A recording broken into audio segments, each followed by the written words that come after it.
Roman Caesars were responsible for a great many things in our society. The Caesar salad, for example. Don't forget Caesarean sections.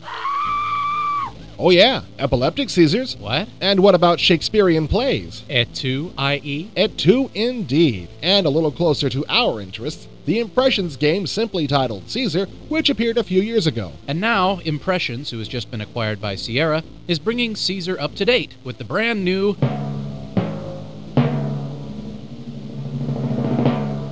Caesar 2. You know, I still can't get over the fact that this is an Impressions game. No way. This is easily the best thing they've ever done, and to be honest, the best city sim I've seen in a long time. It puts the player in the role of a Roman governor at the dawn of the Roman Empire. Through judicious management of his provinces, the player rises through the ranks, eventually ending up as emperor.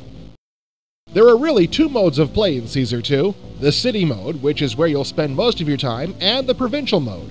It's possible to play the game only from the city mode, but playing the full game requires playing both, which is how Caesar 2 plays best anyway. Playing in the city mode requires building things like houses, libraries, and roads, while making sure there's enough water and city employees.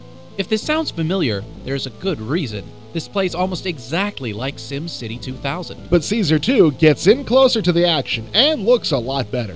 With all the wonderful marble-tiled forums, the stone coliseums, the beautiful gardens and houses, it's fun just to watch someone play Caesar 2. There are also well-done 3D rendered animations to highlight special events. This game is like having a piece of art on your computer.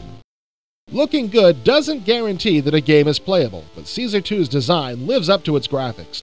All of the intricate real estate and financial aspects you'd expect in a good city sim are all here. The driving force for growth in this game is based on land value. The higher the value, the more developed a structure will become, which translates into more people and money. It's a lot more complicated than it may sound. For example, a house's value increases when it's close to things like schools and temples, but the value becomes limited when too close to markets and businesses. But the catch is, you still have to locate houses close enough to businesses to make them happy, but not too close to limit their land value. It's a little bit more complicated to play than SimCity 2000. The second main mode of play is the provincial mode. Here your city is just part of a larger area, and while you're in charge of the capital city, there are other cities in your province. By hooking these cities up to your capital city with roads, you increase trade between them, and there are areas where you can set up specific industries. You can establish farms on good farmland, mine or quarry in rocky areas, and you can set up ports by the sea. With all of these people and their money around, it won't be long before the bad guys come calling.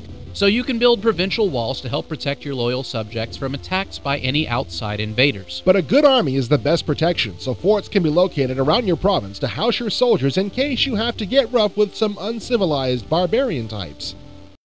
The combat feature in Caesar 2 really helps set this game apart from other city sims. This gives it that little extra involvement that was missing from SimCity 2000. You allocate your resources in order to build up a provincial army. Then, when any bad guys come around, it's time to rumble. When you send out your cohort to meet the enemy, you're given an option of whether or not to personally lead your troops into battle. If you choose to personally take command, you're taken to the battle screen. You see the troops for both sides facing off on the battlefield, but the battle hasn't started yet. You're given the chance to arrange your troops to your liking before you set the battle into motion. You can pause the game at any time to give orders, or you can issue commands while the battle is occurring. You can have your troops attack in columns or lines, retreat or pursue, and you can order your troops with slings to aim at a certain area. But basically, combat consists of you giving orders and the computer calculating the outcome.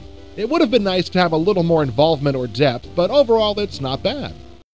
What really helps make this a great game is the interface. Everything is simple to use and easy to understand. The city mode commands are arranged in a block of icons on the right side of the screen where everything you want to do can be easily accessed. If there are more detailed options, like selecting the water icon and choosing a reservoir to build, sub-menus pop up and let you choose. There's a bar that lets you easily move between city and provincial mode, and you can also choose to go to the forum from here. The forum is the place where the player gets most of his information and can control all aspects of his province.